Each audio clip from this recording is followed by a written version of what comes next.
Светлый, скромный, бесконечно талантливый человек, который пел в лучших оперных залах мира. Сегодня в Казанской консерватории открыли мемориальную доску Владиславу Голикову. Напомним, уроженец Татарстана, тенор, солист академического ансамбля песни и пляски российской армии трагически погиб в авиакатастрофе в декабре 2016-го.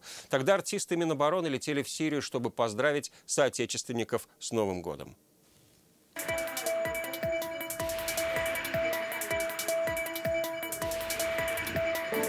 Ехал я из Берлина по дороге прямой. После трагедии прошло ровно 3 года. На этих кадрах выступления Владислава Голикова. Люди, которые пришли в консерваторию, где он учился, не могут сдержать слез. Это его коллеги, учителя, поклонники и семья.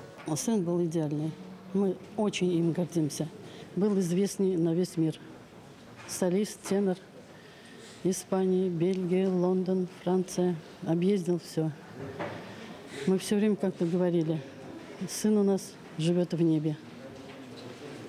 Может, как будто, вот знаете, вот сглазили. Эта трагедия шокировала страну. Все случилось в 2016-м, накануне Нового года. Чтобы поздравить наших солдат, артисты Минобороны отправились в Сирию. Самолет разбился недалеко от берегов Сочи. На борту было 92 человека. Кроме Владислава была еще одна уроженка республики, 22-летняя артистка балета Ралина Гильманова.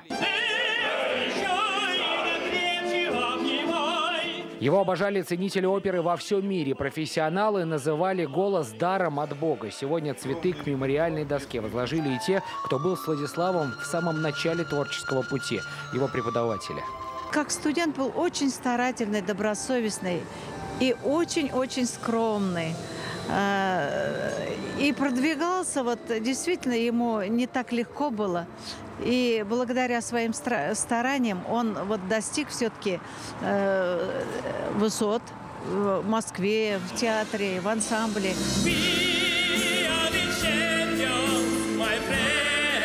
У него был безграничный талант. В один голос, говорят любители оперы. Зрителей покоряло то, что русский парень может легко исполнить песню на английском, словацком, испанском, итальянском и даже китайском. Он служил музыке, но военным человеком никогда не был. Несмотря на это, поддержать наших солдат считал своим долгом. В воинских частях, в военно-учебных заведениях, в госпиталях Владислав очень активно принимал участие в творческих бригадах, концертных бригадах, которые выезжали в воинские коллективы.